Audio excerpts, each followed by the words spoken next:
To be a leader requires one thing and one thing only: followers. That's it. It has nothing to do with rank or title. It has to do with whether others are going to choose, if they volunteer, raise their hands and volunteer to go in the direction that you set. We can force people to do things, we can whip them into shape or offer them all kinds of carrots and sticks to get them to do things, but at the end of the day, a true leader is the one where others raise their hand and say, I will follow you. The question is, why should anyone follow you? Now, the human animal is like a company. If we want to get certain behaviors out of the organization, out of people, we give them certain incentives or disincentives. We are exactly the same. If you want someone to perform, if you want them to hit a goal, we set the target, we set the goal, and we offer them some sort of bonus if they get there, and we incentivize the behavior.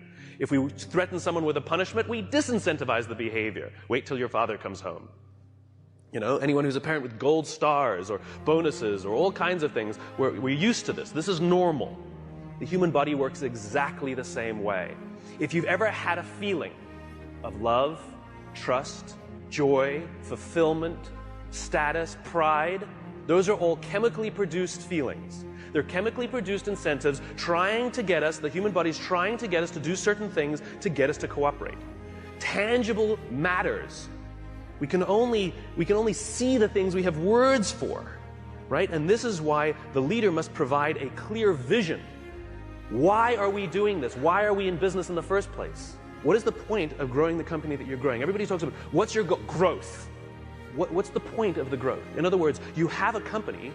Why do you have that company? What is the value your company is offering to others? And what do you want your company to leave behind when you're gone? There has to be a purpose for why your company exists beyond the things you make, beyond the things you do, beyond the money you make. You had the purpose when you founded the company, otherwise you wouldn't have taken the crazy risk to start it with the overwhelming chance of failure. And people wouldn't have given you blood, sweat, and tears if they didn't believe in you, because you were the alpha, you had the vision, you had the strength, and they wanted your protection. And they joined you, and they gave you their blood, sweat, and tears because you gave them a sense of purpose and belonging and protection.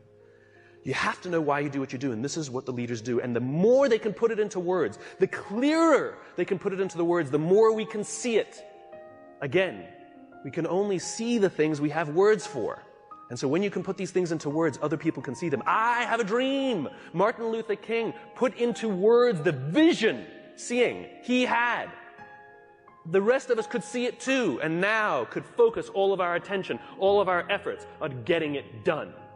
And every metric, and this is the purpose of metrics, every metric we use it's not about the metric. Metrics are supposed to measure progress. In other words, each metric is the tree getting a little bigger. Each metric is us getting a little closer to the gazelle. We get another little shot of dopamine. Each metric shows us that we're getting closer to the vision. It's not just about the numbers at the end of the year. How did we do? We're up. Good. Towards what? Towards what? We don't know what we're getting closer to. And it makes work unfulfilling. Don't know what we're working towards. Dopamine.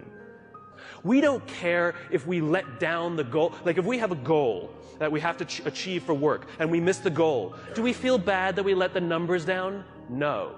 We feel bad that we let somebody we love down. We feel bad that we let down our boss, we let down our parents, we let down our coach, we let down our drill instructor. We feel bad when we let down a human being. Accountability is never to a number. Accountability is to a person.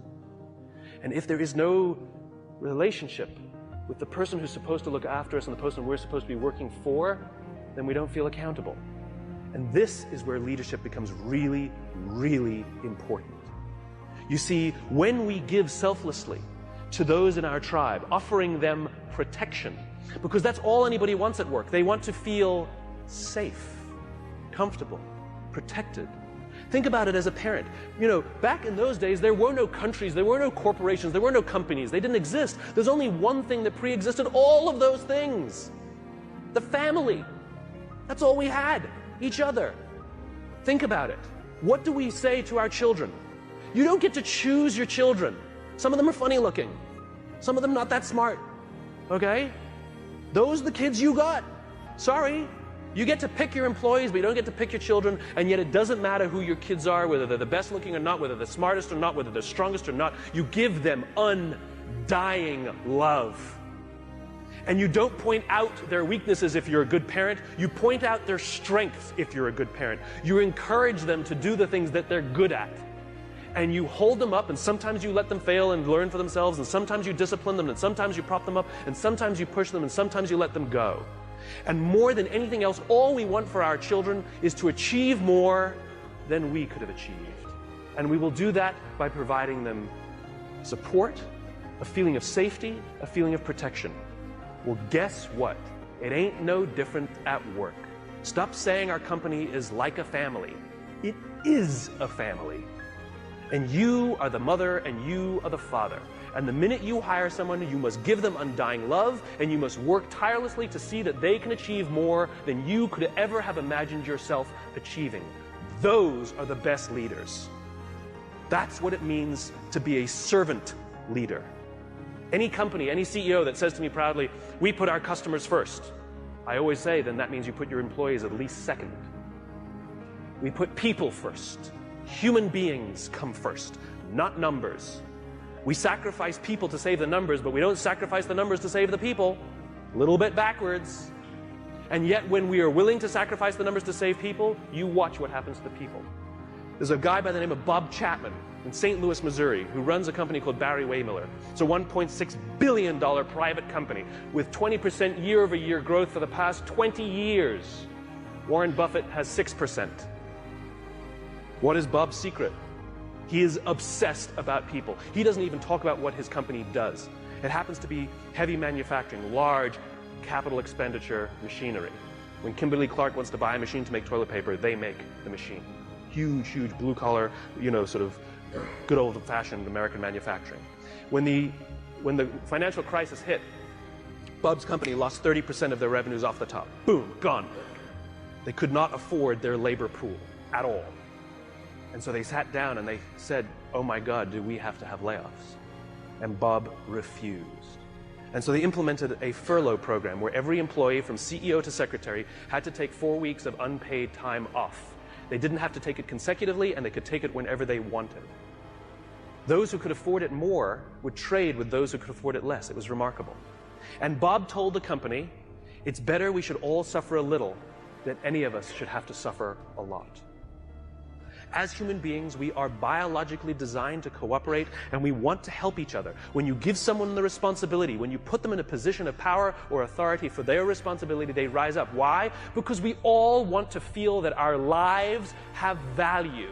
We all want to feel that our lives and the work that we do is valuable to the tribe. We all want to know that our company needs us. But we don't make people feel needed, and we don't make their work feel necessary because we take all the responsibility and we don't let them have it.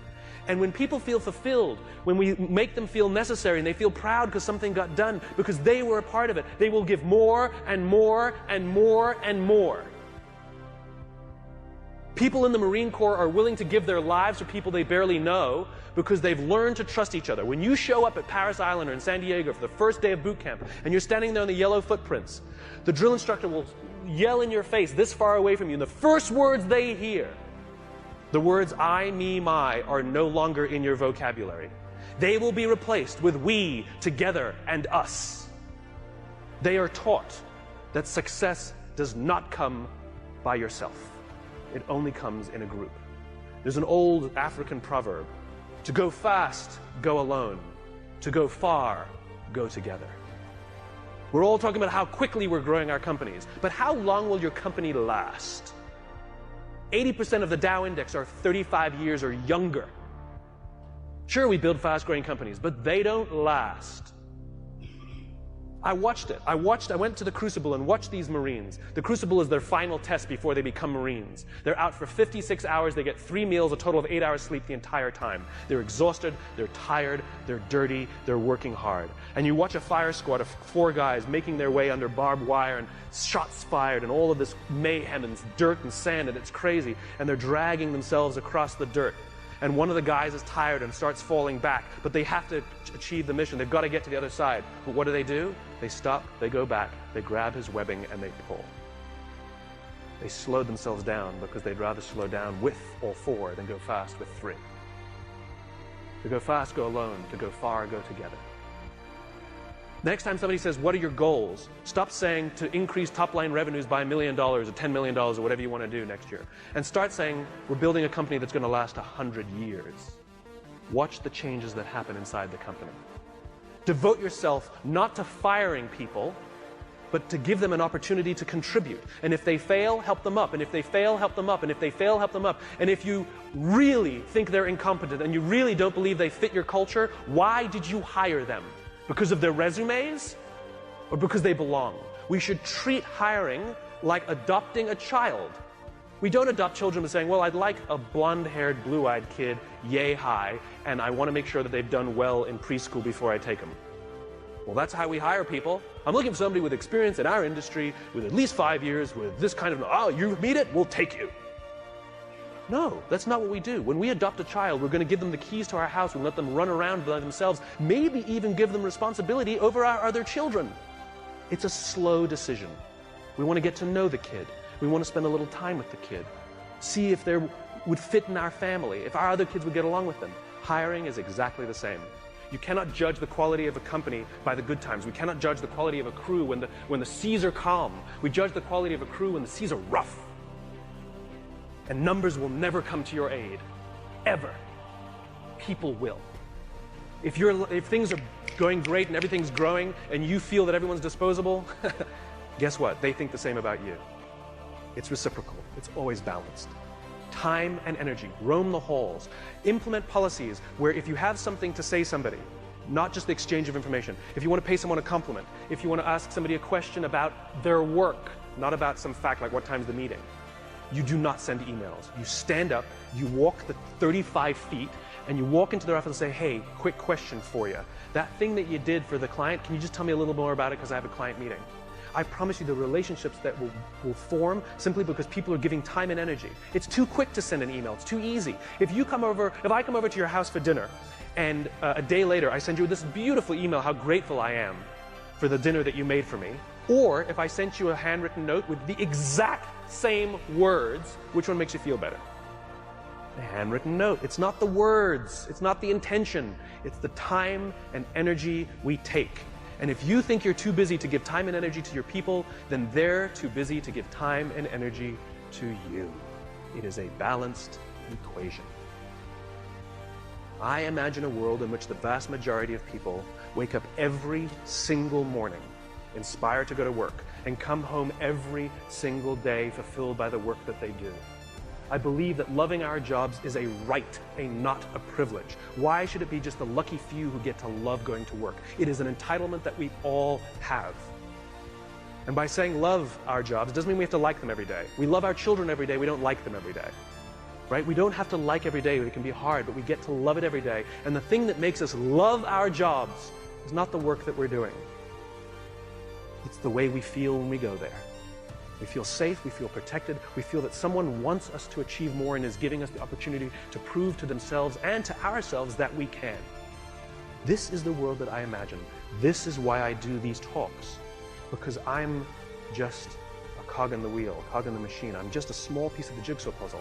I come to speak to the nice people like yourselves, because you're the ones who are running companies. You're the ones who are in control of the cultures that you're building. You're the ones who determine who you hire and who you don't. Are you hiring based on skills? You're hiring based on culture.